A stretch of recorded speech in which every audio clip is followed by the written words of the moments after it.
On a fait le lotissement depuis 2013 par l'ancienne équipe. Malheureusement, il y avait eu beaucoup de problèmes. Et là, depuis lors, la nouvelle équipe est venue. Ils ont arrêté le lotissement. Quand la nouvelle équipe est venue, c'est vrai qu'il y avait beaucoup de problèmes auparavant. Après Baldé, même avant de partir, il a sorti un arrêté. Ils ont eu à arrêter tout le lotissement. Même, vous allez voir même les briques qui sont là. Il y a beaucoup de propriétaires terriens qui ont construit les briques. Et jusque-là, ils ne peuvent pas construire. Et quand la nouvelle équipe est venue, ils ont repris le lotissement. Ils sont descendus sur le terrain. Ils nous ont convoqués à la mairie. On a discuté. On a fait un autre recensement. On a fait le recensement de Djibok et Cité Peul. On a déposé tous les papiers à la mairie. Eux-mêmes, ils sont descendus sur le terrain avec leur équipe. La mairie, le cadastre, l'urbanisme, tout, la voirie. Et depuis lors, depuis l'année passée, ils nous ont dit, voilà, le problème est déjà réglé. Et jusque-là, on n'a pas de papier, on ne nous a rien donné. Rien donné. C'est pour cela qu'on a jugé nécessaire de tenir ce point de presse pour alerter surtout M. le maire. Après avoir déposé beaucoup de demandes d'audience, jusque-là, le maire ne peut pas nous recevoir. Le mois d'octobre, on a fait une demande. Il ne nous a pas reçus. On était obligé de voir le préfet. Après, le préfet nous a demandé encore de lui relancer. On a fait la relance au mois de décembre. Jusqu'à aujourd'hui, il ne nous a pas reçus. C'est pas normal. Jusque-là, il n'a pas reçus. Et là, on est là à Djibok, on ne peut même pas avoir de l'eau. Quand tu vas au Caras, comment on appelle ça encore, à la CNO, on te demande de chercher un plan cadastral. Tu arrives là-bas, on te dit, voilà, le maire a tout arrêté. On ne délivre plus de papiers administratifs pour le quartier de Djibok ou bien encore Cité Peul. Vous allez voir Cité Peul, on habite comme dans les favelas là. Et là, on ne sait pas si on est de Ziguinchor, nous aussi, ou bien on n'est pas de Ziguinchor. Donc c'est pour cela qu'on a dit, on va tenir ce point de presse pour arrêter. Parce que tu ne peux pas avoir ton terrain, on te dit de ne pas construire et il n'y a pas de solution. Il n'y a pas de solution jusqu'à là.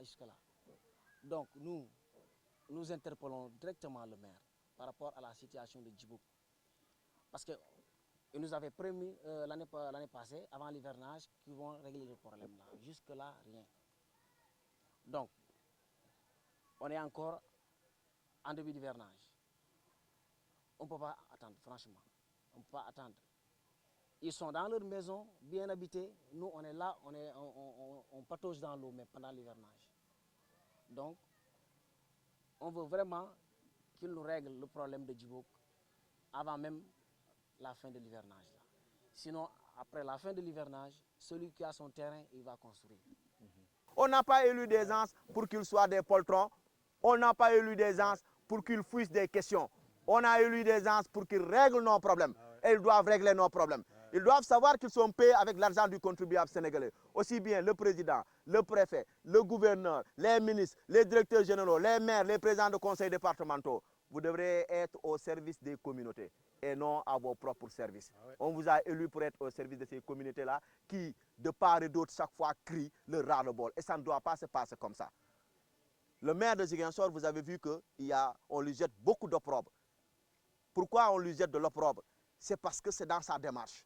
C'est comme s'il n'était pas prêt à devenir maire de Ziguinchor. Il doit oser aujourd'hui avoir les épaules de porter la commune de Ziguinchor. Porter la commune de Ziguinchor, c'est porter les problèmes des Ziguinchorois. Et aujourd'hui, les habitants de Cité Peul, Djibok complémentaires, ont des problèmes qui dépendent de ses compétences. Il doit les gérer. Il en est capable, il doit les gérer. Le maire est entouré d'une équipe. Si l'équipe est incompétente, elle doit dégager. C'est tout. C'est ce que les gens n'osent pas dire. Le maire n'est pas seul. Dans ce problème, on cite le maire, on cite le maire. Mais où est l'équipe du maire? L'équipe municipale. Si le maire n'ose pas, l'équipe municipale a les moyens de contraindre le maire à faire. Mais malheureusement, on dit chaque fois le maire, le maire, le maire. Je ne prends pas sa défense. Mais dis-moi qui est ton compagnon et je te dirai qui tu es. La mairie de Ziguinchor doit être une mairie compétente, avec une équipe compétente. Malheureusement, c'est ce qui a fait qu'à un moment donné, vous nous avez entendu parler de recrutement des retraités. Oui, parce que les retraités et nous n'avons pas les mêmes heures en réalité. Nous n'avons pas les mêmes heures. Ça, c'est sûr. Et donc le maire doit tout faire pour régler le problème de Djibok et de Cité Peul. Parce qu'aujourd'hui, ces populations-là crient sur tous les brancards pour dire que nous voulons nos propriétés, nous voulons nos terrains. Mais pourquoi ça tarde? Monsieur le maire, il faut oser. Vous avez hérité d'une grande commune, la commune de Ziguinchor, une commune prisée. Il faut que le maire arrête d'être prétentieux.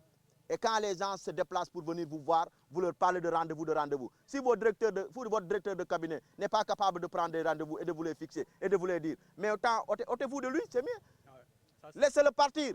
Ouais. Mais quand vous prenez des rendez-vous et que les gens viennent, je ne suis pas au courant, je ne suis pas au courant. Quand est-ce que vous serez au courant? Et d'ailleurs, monsieur le maire, vous ne pouvez pas être au courant, d'autant plus que vous n'êtes pas un maire résident. Vous êtes tout le temps à Dakar, entre les avions aussi. C'est comme ça. C'est pourquoi vous avez des problèmes pour gérer la commune de Ziguinchor.